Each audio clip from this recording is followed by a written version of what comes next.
It's just continued today.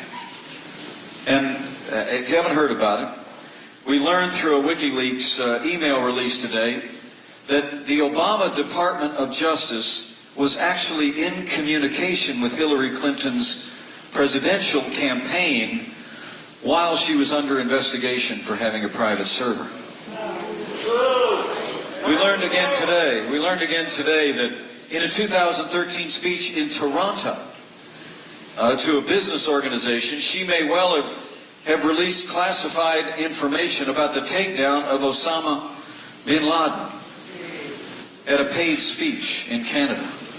Now remember that the man who shot Osama bin Laden was called out for having classified information in the book that he wrote. He had to turn over nearly $7 million back to the government in royalties. And we find out today that Hillary Clinton may have revealed classified information in a paid speech in Canada. You know, it really is extraordinary when you think about it. While Hillary Clinton was Secretary of State of the United States of America, she had a private foundation that accepted millions of dollars in contributions from foreign governments and foreign donors. And then had a private server between those two operations. And when it was discovered that she had a private server, she used high technology and hammers to destroy evidence and keep it from the American people. In excerpts of speeches that came out on Friday, when the national media was busy talking about other things, we learned that Hillary Clinton actually gave a speech at a Brazilian bank where she said her, quote, dream is a hemisphere common market with open trade and open borders, close quote. That was in a speech. She also gave another speech in Canada where she said that she wanted health care, quote, like you have here in Canada. And then, most striking of all, she said that to be, quote, successful politically, and this is from a speech, that you have to have, quote, both a public and private position. And when she was asked about that in the debate the other night, did you see how she answered? She gave us a long lecture about Abraham Lincoln. Well, as a member of the party of Lincoln, I would really prefer if dishonest Hillary did not associate herself with honest Abe anymore.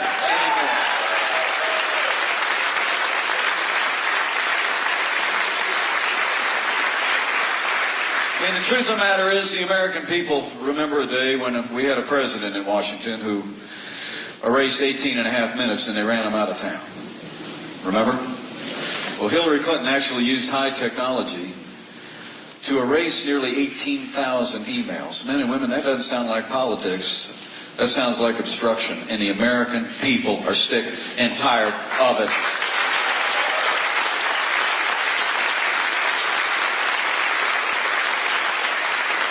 Because despite all the things that happen in the course of a campaign, the truth is this election's about big things.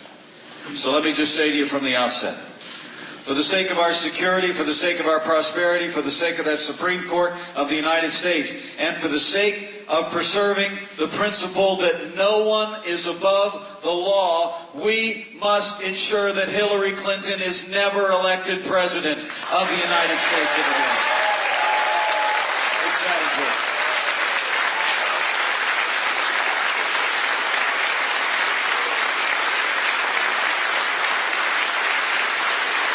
This election is about big things. It's about big things.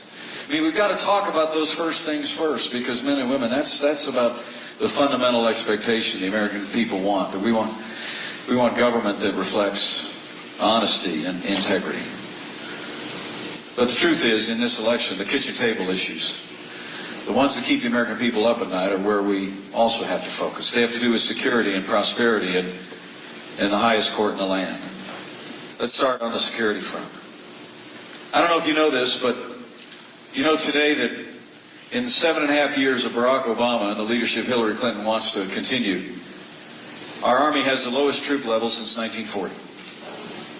Our Navy has the smallest numbers of ships since 1916.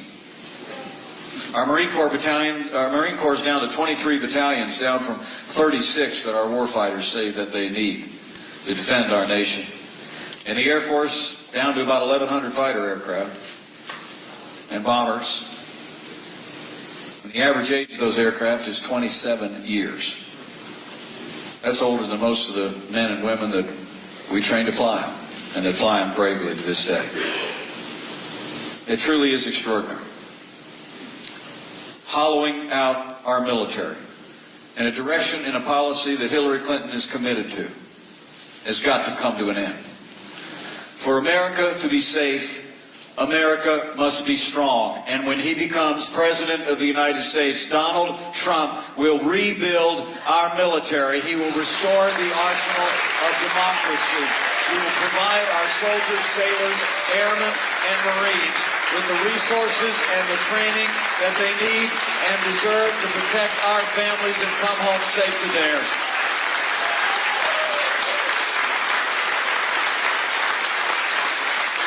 It's about peace through strength. It was a lesson that Ronald Reagan had taught us many years ago. Someone who first came to national prominence right here in Iowa.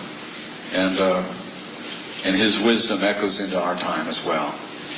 But the record of this administration and Hillary Clinton on the foreign stage needs to be reflected on. 7.5 years of Barack Obama and Hillary Clinton's policies have weakened America's place in the world and literally set wider parts of the Middle East spinning apart. It was extraordinary for me to sit next to my counterpart in a debate about a week ago in Farmville, Virginia. And I mean, not just because he interrupted me so many times. It was extraordinary to hear him actually boasting of her record on foreign affairs. So let's talk about that record, okay? Because we don't have to speculate. I mean, the truth of the matter is, it was Hillary Clinton and Barack Obama who failed to renegotiate a status of forces agreement in Iraq. We pulled all American forces out in 2012, and we created a vacuum in which the barbarous terrorist organization ISIS was able to form and overrun vast areas that had been hard won by the American soldier at enormous sacrifice. You know, Congressman King and I have traveled downrange more than once to visit our soldiers in harm's way. More poignantly than that, I've stood quietly in Indiana by the graveside of our heroes who went home to be with the Lord instead of coming home to be with their families. And it breaks my heart to see the way this administration and Hillary Clinton as Secretary of State squandered the hard-fought gains of the American soldier in Iraq. I know I stand here today in the presence of men and women who have worn the uniform of the United States. Would you just mind raising your hand or standing up if you can? Just give us a chance to thank you one more time. Our veterans, would you please?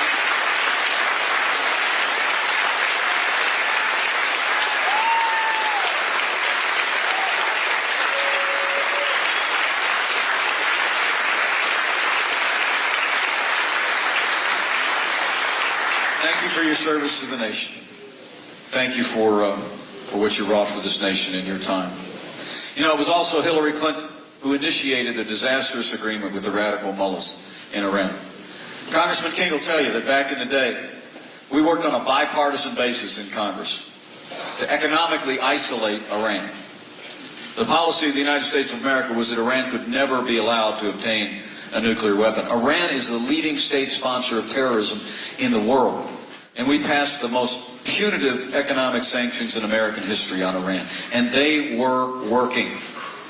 It would be just a few short years ago. Remember the Green Revolution in the streets of Tehran?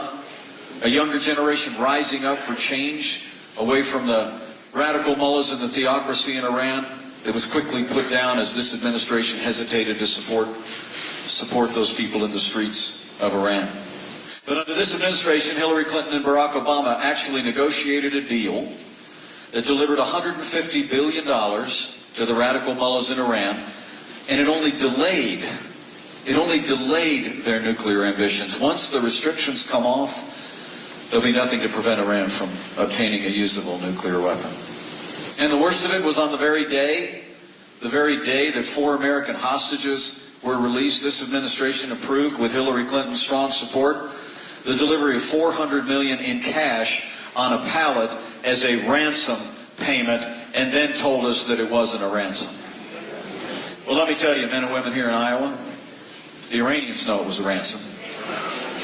And I'll make you a promise. When Donald Trump becomes President of the United States of America, we won't be paying ransom to terrorist sponsoring states. They'll be paying a price. they'll be paying the price if they threaten or detain or harm the American people. And lastly, we're talking about her record now. It was Hillary Clinton and her State Department that had jurisdiction over diplomatic facilities in Libya, particularly in a place called Benghazi. You remember those television commercials? Hillary Clinton said, you want to know who's there when the call comes in at 3 in the morning. Well, it didn't come in at 3 in the morning, folks. It came in around dinner hour, Eastern time.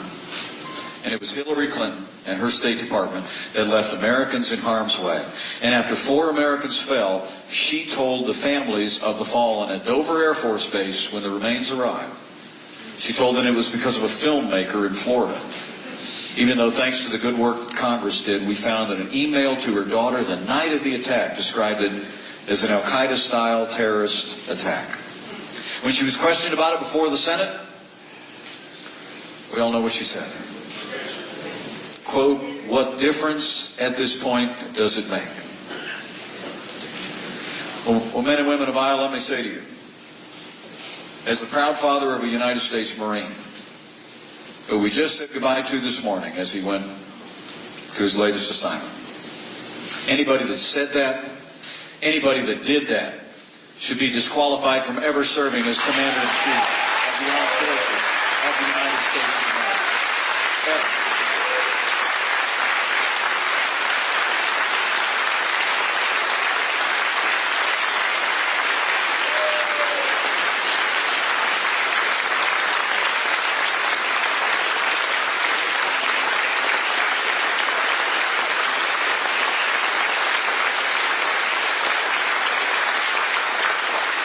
We cannot have 4 more years apologizing to our enemies and abandoning our friends. The American people know that for the world to be safe, for America to be safe, America needs to lead on the world stage with American strength, and that begins the day that Donald Trump is inaugurated as the 45th President of the United States.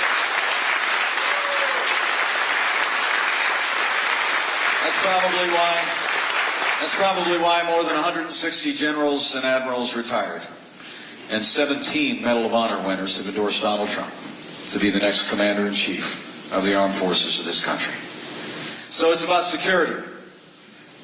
Security on the world stage, but it's also about safety at home. You know, it's been a very challenging time for a particular group that wears the uniform across this country. My uncle was a cop, career cop, in Chicago, Illinois. There's an awful lot of police officers who are here with us today. Would you just mind showing these law enforcement officers, these men and women, how much we appreciate the job that they do?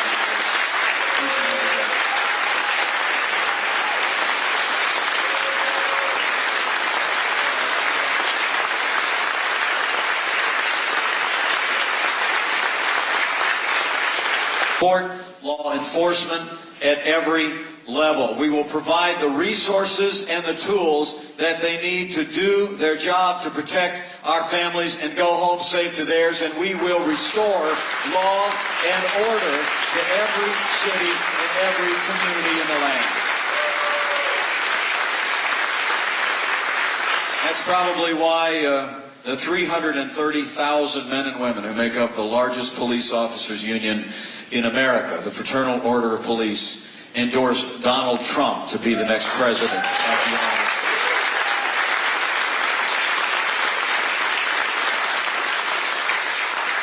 So it's about security, but it's also about prosperity. And I know I stand here in Newton, and I don't have to talk to you about the challenges the community faces when companies pull up stakes and leave. We had that happen in the Hoosier State earlier this year when Carrier, a company that had been in Indiana for decades, just like Maytag had been here in Newton, a company had been there for decades, suddenly and without notice just announced they were pulling up stakes and heading to Mexico. Now I called the executives from Carrier into my office at the State House in Indianapolis, and I asked them, why are you leaving Indiana? I mean, I'm admittedly biased, but I always tell people, if you can't make it profitably in Indiana, you can't make it profitably anywhere. I mean, truthfully, we got a great manufacturing environment in the Hoosier State. And they said to me, frankly, he said two things I'll never forget. They said, Mike, it's nothing to do with the Hoosier state. Indiana's a great right-to-work state. We're a low-tax state. I mean, I compete every day with Governor Terry Branstad. Who's got a better conservative record here? They said, we love the Indiana record, but they said, number one, all of our competitors are already in Mexico. And they said, number two, the avalanche of regulations coming out of Washington, D.C. It just caused us to say, enough is enough. In fact, we're in the weakest economic recovery from the Great Depression. The lowest labor participation rate since the 1970s. Nearly 4 million more Americans are living in poverty today.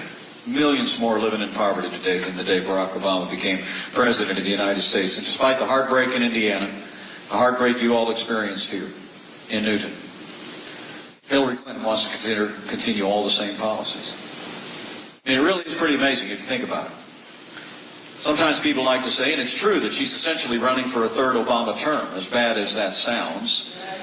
I actually think a truer statement is that she wants to do more of the same. Hillary Clinton wants to raise taxes by $1 trillion. She wants to expand government regulations. She wants to increase spending by $2 trillion. She wants to build on Obamacare and continue to support the same kind of policies that have been stifling the American economy. I mean, the truth of the matter is, the other side tells us pretty regularly that this is the best that we can do. But people here in Iowa, you know, just like we do in Indiana, it's not the best we can do. It's just the best they can do. And when Donald Trump becomes president of the United States of America, we're going to put common sense, conservative principles into practice, and we're going to get Iowa working again, and we're going to get America working again. Here's how it's going to go. We're going to do it. Couple of basic principles. Where they want to raise taxes, we're going to cut taxes across the board for working families, small businesses, and family farms. We're going to repeal death taxes once and for all, and we're going to lower the business taxes in America so that companies in Iowa can compete and keep jobs here in Iowa instead of seeing them going overseas.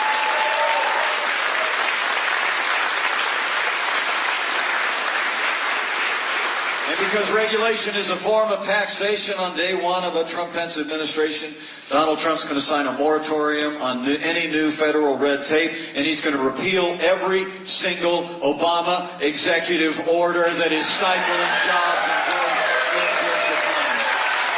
Everyone.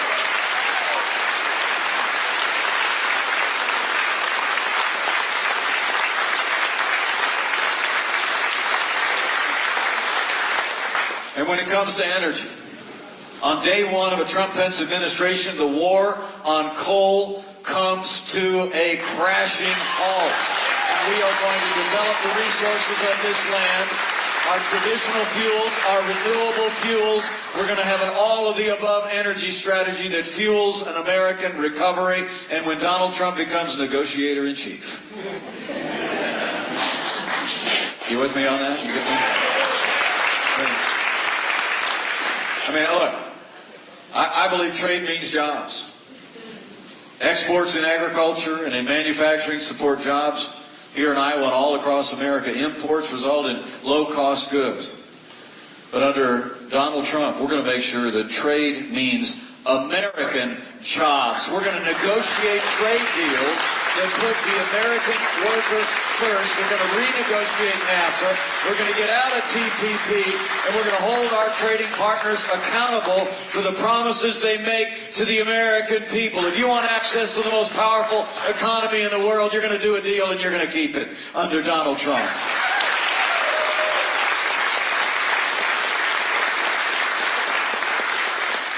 So it's about tax reform, regulatory reform, trade reform, and energy reform. And it's also about prying off the back of the American economy. That which Bill Clinton just called the craziest thing in the world. Did you hear about that? I mean, sometimes even with the Clintons, truth happens. And I know, Congressman King, I know Congress convenes before the inauguration, a couple of weeks. So roll your sleeves up so that on the day that Donald Trump arrives in the White House, we can repeal Obamacare lock, stock, and barrel, and replace it with the kind of health care reform that lowers the cost of health insurance without growing the size of government. So it's about security, it's about prosperity. But it's also about the fact that it seems like under this last administration, there's no aspect of our lives too small for this administration to supervise. You ever notice that? There's no provision of the Constitution too large for them to ignore. And I want to tell you here in Iowa, Steve mentioned it before. The importance of everything that we've said so far may well pale in comparison to the magnitude of this one issue. We're electing a president for the next 4 years. But that president will probably set the course and direction of the Supreme Court of the United States for the next 40 years. And we better think long and hard about that. Elect Hillary Clinton, you better get used to more unelected judges using unaccountable power to take unconstitutional actions. Legislating from the bench. You heard her in that debate the other night, a wish list of things that she wants to make sure that her court does. Elect Donald Trump as President of the United States, I promise you, you will have jurists appointed to the Supreme Court and every court in the land who will uphold the Constitution of the United States of America. In the tradition of the late and great Justice Antonin Scalia, we will strictly adhere to the Constitution and protect the God-given liberties that are enshrined there.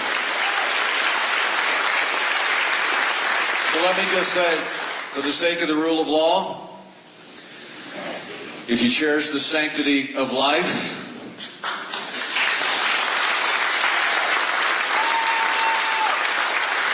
if you cherish the Second Amendment to the Constitution and the right to keep and bear arms,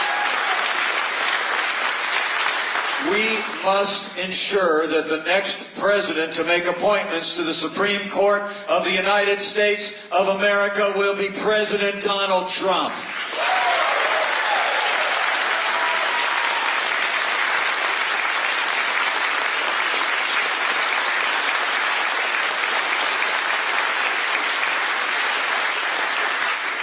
So it's about security and prosperity, and it's about the highest court in the land. And as I slide to the side of the podium here, I'm going to take a few of your questions in the time that we have remaining. But let me at least leave you with one other thought, because I want you to go tell somebody, okay? I mean, Iowa, you're used to always playing a huge role in our nation's destiny in national campaigns. We in Indiana just watch Iowa from afar and say, what's a caucus? We don't even know what that is.